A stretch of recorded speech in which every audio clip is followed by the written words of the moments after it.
తిరిగి BCN news కి స్వాగతం. పశ్చిమ గోదావరి జిల్లా భీమవరం మెంటేవరతోటలోని వండర్ కిడ్స్ పాఠశాలలో district incharge of Kiyo Japan Shotokan karate Ramayanam Venkata ఆధ్వర్యంలో Kiyo Japan Shotokan karate belt test నిర్వహించారు. ఈ టెస్ట్ లో 72 మంది విద్యార్థులు పాల్గొనగా 13 మంది బెల్ట్ టెస్ట్ కి సెలెక్ట్ అయ్యారు. ఈ సందర్భంగా పాఠశాల చైర్మన్ అల్లు రామకృష్ణ మాట్లాడుతూ వండర్ కిడ్స్ పాఠశాలలో ఆల్రౌండ్ డెవలప్మెంట్ లో భాగంగా కరాటే క్లాసెస్ నిర్వహిస్తున్నామని, దీనిలో విద్యార్థులు ఎంతో ఉత్సాహంగా పాల్గొన్నారని తెలియజేశారు. ఈ కార్యక్రమంలో విద్యార్థులకి శిక్షణ ఇచ్చి కోచ్లుగా వ్యవహరించిన కరణం దివ్య, కరణం రాము, పాఠశాల ప్రధానోపాధ్యాయురాలు అల్లు వనజాక్షి కుమారి, డైరెక్టర్ అల్లు వంశీకృష్ణ, ప్రిన్సిపల్ తానాల వాణి, వైస్ ప్రిన్సిపల్ అల్లు భాగ్యశ్రీ లక్ష్మి, పాఠశాల సిబ్బంది విద్యార్థులకు శుభాకాంక్షలు తెలియజేశారు.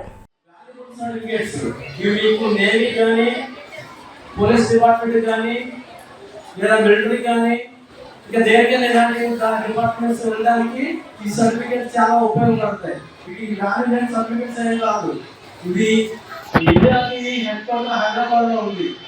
మాకు అక్కడ ఒక పెద్ద జరిగిందని ఆయన అర్థంలోనే ఉంటాడు. మళ్ళీ కియో జపాన్ చూడడం కాబట్టి దీని head quarter Japan. Masala Mohammed గారు గ్రాండ్ మాస్టర్ క్యాండిడేట్ ఆయన అక్కడ ఉంటారు. అక్కడ నుంచి మాకు సిలబస్ ఆ సిలబస్ నేర్చుకుంటాం. ఇది మేము ఎప్పటి నుంచో చేస్తున్నాం కాబట్టి మీకు ఈజీగా కరెక్ట్ చేస్తాం. మీరు బిగినర్స్ కాబట్టి కాస్త కష్టపడి నేర్చుకోవాలి. మీకు ఎల్కేజీ ఇస్తారు. అట్లాగే పంచ్ బ్లాక్ కిక్ ఇవన్నీ ఉంటాయి. ఇవన్నీ చక్కగా ప్రాక్టీస్ చేసి మంచి ఆరోగ్యంగా ఉంటాయి. బాగా చదువుకోవాలి. Not only karate, education very important. Karate వచ్చి ఎడ్యుకేషన్ బాగా రాణిస్తారు. విద్యార్థి కూడా ప్రతిదీ నేర్చుకోవాలి. ఇదే నేర్చుకునే వయసు.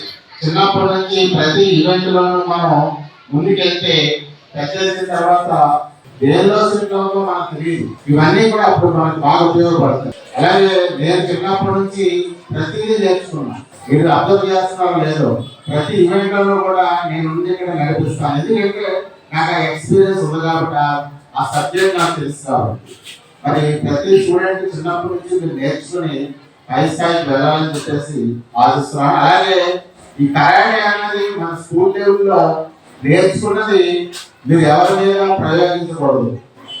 అది ఎప్పుడంటే మీరు ఎప్పుడైనా ఆడపిల్లలు ఎప్పుడైనా మీ పెద్ద వయసులో ఎక్కడికైనా బయటకు వెళ్ళినప్పుడు ఈ కరాటేలో కొన్ని మెలుకులు చెప్తారు. మీరు నేర్చుకునేటప్పుడు కొన్ని మెలుకులు చెప్తారు. ఎవరైనా అబ్బాయిల నుండి ఏదైనా ఇబ్బంది కలిగినప్పుడు మీరు ఎలాగ కరాటేని ఉపయోగించాలి, ఎక్కడెక్కడ పంచ్ ఇవ్వాలి, ఎక్కడెక్కడ మీరు నెక్ మూవ్మెంట్ చేయాలన్నది మీ కరాటేలో కొన్ని మెలుకులు చెప్తారు. అవి ప్రత్యేకంగా మీరు నేర్చుకోవాలి.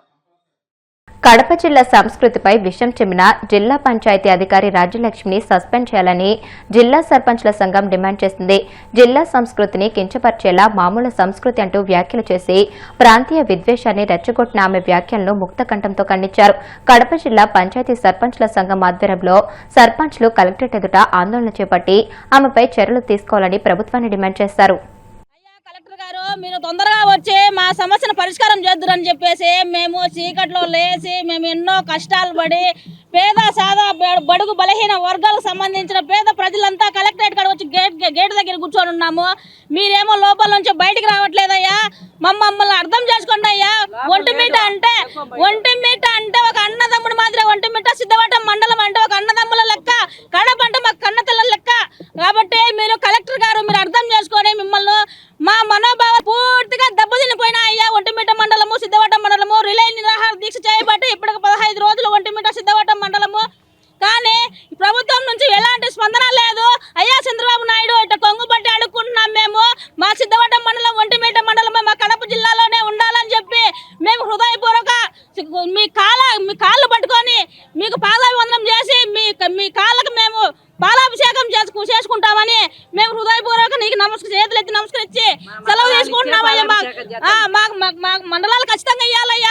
మా సిద్ధవటం మండలం, ఒంటిమిట్ట మండలం మాకు కడప జిల్లాలోకి వస్తే మీకు సిద్ధవటం మండలము, ఒంటిమిట్ట మండలము ప్రతి ఒక్క ప్రజలు, ఒక ఆడబిడ్డ, ఒక జనసేన నాయకుడు కావచ్చు, ఒక టీడీపీ నాయకుడు కావచ్చు, ఒక ఏ నాయకులైనా, ఒక ప్రతిపక్షంలో ఉండే వాళ్ళైనా కావచ్చు, మీకు పాలాభిషేకం చేసి నీ కాళ్ళు పట్టుకొని కలెక్టర్ గారు అసలు లేకుండానే వెళ్ళిపోయినారు.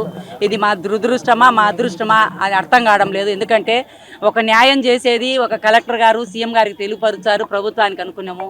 కానీ ఒక కలెక్టర్ గారే లేరంటే ఇప్పుడు నిరసన 15 రోజుల నుంచి దీక్ష చేసేవాళ్ళు నీరసం అయిపోయి ఎండలో ఉంటే వాళ్ళ పాదలు వాళ్ళ గోడు ఎట్లయిపోద్ది చెప్పండి. దయవుంచి కలెక్టర్ గారు మా విన్నపము ప్రభుత్వానికి తెలియపరచాలా. ప్రభుత్వం కాపాడాలి. మా ప్రజలు, వికలాంగులు, రైతులను, చేనేతలను ప్రతి ఒక్కరిని కాపాడాలి. మేము నడిచి వెళ్ళాలంటే ఈ కడపకైతే నడిచైనా వచ్చాం, మాకు లెక్క లేకపోయినా ఇబ్బంది లేదు. ఛార్జీకి రాయచోటికి వెళ్ళాలంటే మాకు 1000 రూపాయల వరకు లెక్క కావాలి. 3 రోజులు పడుతుందో వారం పడుతుందో మా పేదలు ప్రాణాలు పోతాయి. మాకు రాయచోటి వద్దనేది ప్రేమతో. తెలంగాణ ముఖ్యమంత్రి రేవంత్ రెడ్డికి ఆంధ్రప్రదేశ్ ముఖ్యమంత్రి చంద్రబాబు గురువని అంటే ఆయన తమపై విమర్శలు చేస్తారని, కానీ మొన్న మాజీ ఉపరాష్ట్రపతి కలిసి చంద్రబాబే తన గురువని చెప్పారని BRS senior MLA Harish Rao అన్నారు. బీఆర్ఎస్ అధినేత కేసీఆర్ చేసిన వ్యాఖ్యలపై రేవంత్ రెడ్డి విమర్శలు చేయడంపై హరీష్ రావు ఆగ్రహం వ్యక్తం చేశారు. తెలంగాణ భవన్లో ఏర్పాటు చేసిన మీడియా సమావేశంలో ఆయన మాట్లాడుతూ రాష్ట్ర ప్రయోజనాల కోసమే బీఆర్ఎస్ అధినేత కేసీఆర్ మాట్లాడారని అన్నారు. కేసీఆర్ పాలనలో రాష్ట్రం ఆర్థికంగా పరిపుష్టి సాధించిందని అన్నారు. తెలంగాణ రాష్ట్ర సాధకులు, రాష్ట్ర తొలి ముఖ్యమంత్రి వర్యులు కేసీఆర్ గారు రాష్ట్రానికి సంబంధించి పలు కీలక అంశాల మీద ఆయన మాట్లాడడం జరిగింది. సరే, ఒక బాధ్యతాయుతమైనటువంటి ప్రభుత్వం దాని మీద వారు లేవనెత్తినటువంటి అనేక అంశాలను అయితే నివృత్తి చేయాలి, లేదా వాటి మీద చర్చించి సవరించుకోవాలి, సరి అయిన వివరణ ప్రజలకు ఇవ్వాలి. నిన్న రేవంత్ రెడ్డి గారు అంటే ఎంత మరుగుజ్జు మనస్తత్వం అంటే, కేసీఆర్ గారు 7ంటికి ప్రెస్ మీట్ అయితే ఆయన 9 గంటలకు రాత్రి 9:30కి ఇంట్లో చిచ్చాటు పెట్టడం అంటేనే ఆయన ఎంత సంకుచిత మనస్తత్వంతో, ఎంత మరుగుజ్జు మనస్తత్వంతో ఆయన గారు ముఖ్యమంత్రి పనిచేస్తుండో మనకు అర్థమవుతా ఉంది. సరే, అది ఆయన విజ్ఞత, ఆయనకు వదిలేస్తాం. ఇప్పుడు కేసీఆర్ గారి వ్యక్తిత్వం ఏమో హిమాలయాల పర్వతాలంత ఎత్తుగలిగిన వ్యక్తిత్వం కేసీఆర్ గారిది. రేవంత్ రెడ్డిది ఏమైపోయిందంటే ఒక మరుగుజ్జు మనస్తత్వం, సంకుచిత భావాలు కలిగినటువంటి వ్యక్తి. కేసీఆర్ గారు నిన్న ఒక స్టేట్స్మెన్ లాగా మాట్లాడారు. కానీ రేవంత్ రెడ్డి గారు నిన్న చిట్చాట్ రూపంలో మాట్లాడింది ఎట్లుందంటే ఒక స్ట్రీట్ రౌడీ లాగా మాట్లాడినట్టున్నది. సో ఒక గల్లీ గుండా ఓ దాదా మాట్లాడినట్టుగా ఒక స్ట్రీట్ రౌడీ లాగా రేవంత్ రెడ్డి గారు మాట్లాడారు. ఇప్పుడు అనేక అంశాలు మాట్లాడారు నిన్న కేసీఆర్ గారు. అరే, మేమున్నప్పుడు ఫస్ట్ క్యాబినెట్లోనే 2000 రూపాయల పెన్షన్ ఇస్తామంటే ఇచ్చి చూపినాం. మరి నీ 4000 పెన్షన్ ఎందుకు ఇస్తలేవు? ప్రజలకు బాండ్ పేపర్ మీద రాసిచ్చినావు కదా, గ్యారంటీ కార్డు ఇచ్చినావు కదా, 2 ఏళ్ళు అయిపోయింది, 4000 పెన్షన్ ఏమైందని కేసీఆర్ గారు అడిగారు. దానికి సమాధానం చెప్పిండ్రా మీరు? ఎందుకు ఆ చిల్లర మాట్లాడుతున్నారు? మహిళలకు మహాలక్ష్మి 2500 ఇస్తామన్నారు, ఇంకెప్పుడు ఇస్తారు? 2 ఏళ్ళు అయిందని ప్రధాన ప్రతిపక్ష నాయకుడిగా వారు లేవనెత్తారు. What is the answer? ఎందుకు ఇవ్వడం లేదు? కాంగ్రెస్ పార్టీకి అపారమైన అనుభవం ఉన్నది, నిధులు ఎలా సమీకరించాలో ఎలా ఇవ్వాలో మాకు బాగా తెలుసని ఎన్నికల ముందు చెప్పింది కదా. ఏమైంది మీ అనుభవం? మీ అనుభవం అంతా దోపిడీకి, కమిషన్లకు, వాటాలకు, లూటీలకే సరిపోతుందా? అరే, ఫార్మాసిటీ అనేటువంటిది ఎందుకు, దాని ఇంపార్టెన్స్ ఏందో కేసీఆర్ గారు చెప్పారు. నగరంలో ఉన్నటువంటి జీడిమెట్ల కానీ అనేక రసాయనిక పరిశ్రమలు ఉన్నాయి, వాటన్నిటిని అక్కడ తరలించడానికి 5 ఏళ్ళు కష్టపడి చేసినాం. నీ ఇష్టం వచ్చినట్టు రియల్ ఎస్టేట్ వ్యాపారం చేయడం కాదు, హైదరాబాద్ ప్రజల శ్రేయస్సు కోసం ఫార్మాసిటీని అక్కడికి పెట్టాలనుకున్నాము అని చెప్పిండ్రు. దాని మీద ఏది మీ ఆన్సర్? ఏది? కానీ రేవంత్ రెడ్డి గారిది అంత సొల్లు మాటలు. ఆర్థిక అరాచకత్వం బీఆర్ఎస్ పాలనలో అని నిన్న రేవంత్ రెడ్డి గారు మాట్లాడినారు. అరే, నిన్నగాక మొన్న నువ్వు గ్లోబల్ సమ్మిట్ పెడితే గ్లోబల్ సమ్మిట్కి వచ్చిన టోనీ బ్లేర్, బ్రిటిష్ మాజీ ప్రధానమంత్రి గారు ఏం చెప్పినారు రేవంత్ రెడ్డి గారు? ఒకసారి వీడియో పెట్టుకొని చూడు, మర్చిపోతే. ప్రముఖ ఆర్థిక రంగ నిపుణులు, ఆర్బీఐ గవర్నర్ గౌరవనీయులు సుబ్బారావు గారు ఏం చెప్పినారు?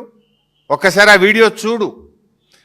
కొత్త రాష్ట్రమైన తెలంగాణ అద్భుతంగా ఆర్థిక ప్రగతిని సాధించింది, 3 రెట్ల జిఎస్డిపిని సాధించింది, 3 రెట్లు పర్ క్యాపిటా ఇన్కమ్ పెరిగింది అని కేసీఆర్ పాలనను నువ్వు పిలుచుకున్నటువంటి అతిథులే నిన్ను కూర్చోబెట్టి నీ సమక్షంలోనే చెప్పింది కదా. ఇంకా సిగ్గు లేకుండా ఏం మాట్లాడుతున్నావు? వార్తలు ముగించే ముందు ముఖ్యాంశాలు మరొకసారి. ఒంగోలు పోలీస్ శిక్షణ కళాశాలలో 2025 బ్యాచ్ కి చెందిన కానిస్టేబుళ్లకు శిక్షణ ప్రారంభం. జ్యోతి ప్రజ్వలన చేసి కార్యక్రమాన్ని ప్రారంభించిన హోంమంత్రి అనిత.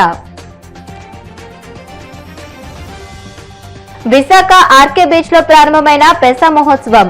ముఖ్య అతిథిగా పాల్గొని ప్రారంభించిన కేంద్ర పంచాయతీ రాజ్ శాఖ జాయింట్ సెక్రటరీ ముక్తా శేఖర్. టీచర్ల ఉద్యోగాలు ఊడపీకేసి ఇంటికి పంపించేసేలా కూటమి ప్రభుత్వం వేధిస్తోంది. మండిపడ్డ YCP employees and pensioners wing అధ్యక్షుడు చంద్రశేఖర్ రెడ్డి. కేసీఆర్ పాలనలో తెలంగాణ ఆర్థికంగా పరిపుష్టి సాధించిందన్న హరీష్ రావు. జీఎస్టీపీ తలసరి ఆదాయంలో రాష్ట్రాన్ని దేశానికే తలమానికంగా నిలిపారని వ్యాఖ్య. ఈ వార్తలు ఇంతటితో సమాప్తం. మరిన్ని వార్తల కోసం BCN digital YouTube channel, Facebook page ని ఫాలో అవ్వండి. అప్డేటెడ్ వార్తల కోసం ప్లీజ్ సబ్స్క్రైబ్.